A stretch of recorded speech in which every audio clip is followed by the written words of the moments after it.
আসন্ন ত্রয়োদশ জাতীয় সংসদ নির্বাচন আগামী ফেব্রুয়ারিতে অনুষ্ঠিত হতে যাচ্ছে। এখন পর্যন্ত আমরা উপদেষ্টা পরিষদ থেকে যারা নির্বাচন করতে আগ্রহী তারা কিন্তু পদত্যাগ গ্রহণ করে নেয়।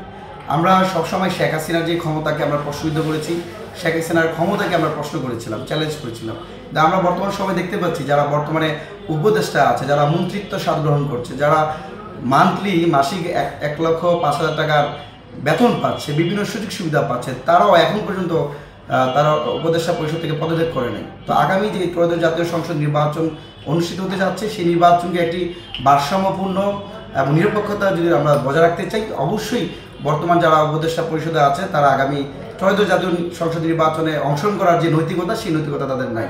আমি বৈষম্যবিরোধী ছাত্র আন্দোলনের একজন কেন্দ্রীয় সমন্বয়ক ছিলাম, পাশাপাশি ছাত্র অধিকার পরিষদের দায়িত্বে আছি। আমি মনে করি বর্তমান সময়ের প্রেক্ষাপটে আমরা যদি একটি ন্যূনতম গ্রহণযোগ্য একটা নির্বাচন করতে চাই, ন্যূনতম একটা লেভেল প্লেইং ফিল্ড নির্বাচন করতে চাই, সেক্ষেত্রে বর্তমানে এখনও যারা উপদেষ্টা পরিষদে আছে, যারা বর্তমানে প্রোটোকল পাচ্ছে, গভর্নমেন্টের টাকা পাচ্ছে, সেগুলো দিয়ে এসে কয়েকদিন পরে এসে তারা নির্বাচন করবে, আমরা মনে করি যে আমাদের সুষম একটা পরিবেশ, সেই সুষম পরিবেশ থাকবে না। একই সাথে আমি জনাব নাহিদ ইসলাম বর্তমানে যিনি এনসিপির আহ্বায়ক আছে, তাকে আমি ধন্যবাদ জানাই তার ঐতিহাসিক সিদ্ধান্ত গ্রহণ করার কারণে। তিনি কিন্তু বলেছিলেন যে জনগণই তার বৈধতা হওয়ার জন্য কিন্তু তিনি উপদেষ্টা পদে থাকার পর 6 মাস পর তিনি পদত্যাগ করেছেন। রাজনীতি করবেন, নির্বাচন করবেন, সেই প্রেক্ষাপটে আমরা তাকে স্বাগতম জানাই। কিন্তু এখন আমরা বিভিন্ন উপদেষ্টাদের কথা শুনতে পাই যারা নির্বাচনে অংশগ্রহণ করবে, বা বিভিন্ন উপদেষ্টার ফ্যামিলি, কারো হাজব্যান্ড, কারো ওয়াইফ তারা ইলেকশন করবে। এই যে বিষয়টা, তাহলে তো আমরা যারা ইলেকশন করতে চাই বা আরও যারা সাধারণ মানুষ যারা ইলেকশন করতে চায়, তাদের সাথে তো তাদের লেভেল প্লেইং ফিল্ড থাকবে না। এবং আমি মনে করি এবং আহ্বান জানাবো যে যারা নির্বাচন করতে চায় তারা যেন অবশ্যই ত্রয়োদশ জাতীয় সংসদ নির্বাচনে অংশগ্রহণ না করে, তাদের যে কমিটমেন্ট ছিল সেই কমিটমেন্ট তারা ইতিমধ্যে ব্রেক করেছে।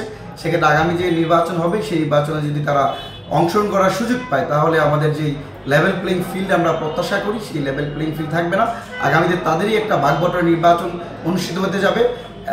আমরা তাই মনে করছি যে যেহেতু ডিসেম্বরের প্রথম সপ্তাহে জাতীয় নির্বাচনের তফসিল এখন পর্যন্ত কেউ তারা পদত্যাগ করছে না, তার মানে হচ্ছে রাষ্ট্রীয় পর্যায়ে, উচ্চ পর্যায়ে মেকানিজম ঠিক করে তার সিট যেখানে নির্বাচন করবে সেই জায়গায় বিভিন্ন অনুদান দেওয়া, সেই জায়গায় বিভিন্ন উন্নয়ন প্রকল্পে কাজ করা, সেগুলো করে জনগণের সম্মুখীন হওয়া, জনগণের কাছে প্রশ্নবিদ্ধ না হয়ে জনগণের কাছে যাওয়ার জন্যই তারাই একটা হীন চক্রান্ত করছে আমি মনে করি।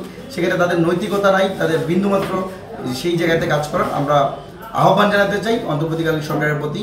সে আশা করি আগামীতে ত্রয়োদশ জাতীয় সংসদ নির্বাচনে বর্তমানে যারা উপদেষ্টা পরিষদে আছে তারা নির্বাচনে অংশগ্রহণ করতে পারবে না এবং জনগণ, এই দেশের জনগণ তাদেরকে করতে দিবে না।